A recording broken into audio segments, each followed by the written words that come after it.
புதுக்கோட்டை மாவட்டம் மனநல மருத்துவத்துறை மற்றும் அரசு மருத்துவக் கல்லூரி மருத்துவமனை இணைந்து நேற்று சர்வதேச போதைப்பொருள் ஒழிப்பு தினத்தை முன்னிட்டு விழிப்புணர்வு பேரணி நடைபெற்றது. அரசு மருத்துவக் கல்லூரி மருத்துவமனை வளாகத்தில் துவங்கிய பேரணியை புதுக்கோட்டை அரசு மருத்துவக் கல்லூரியின் முதல்வர் டாக்டர் கலைவாணி கொடியசைத்து துவக்கி வைத்தார். இந்நிகழ்வில் உதவி பேராசிரியர்கள் இளவரசி, இளமாறன், இணை பேராசிரியர்கள் அன்பழகன், உதவி பேராசிரியர் ராஜேஷ்குமார் உள்ளிட்ட மருத்துவம் பயிலும் மாணவ மாணவிகள் இந்நிகழ்வில் பங்கேற்று விழிப்புணர்வு பேரணி நடத்தினர்.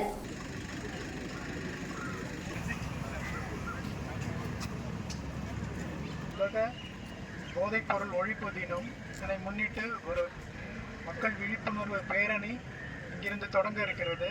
அதனை நமது கல்லூரி முதல்வர் அவர்கள் திறந்து வைப்பார்கள்.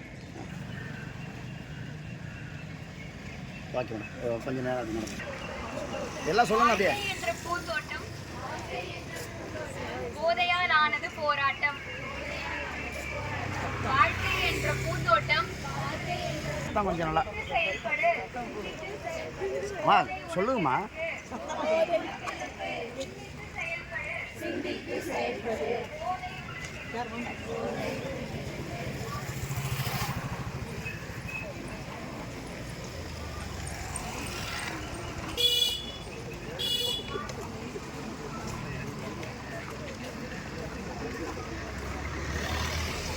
வண்டி எடுத்துக்கிறீங்களா?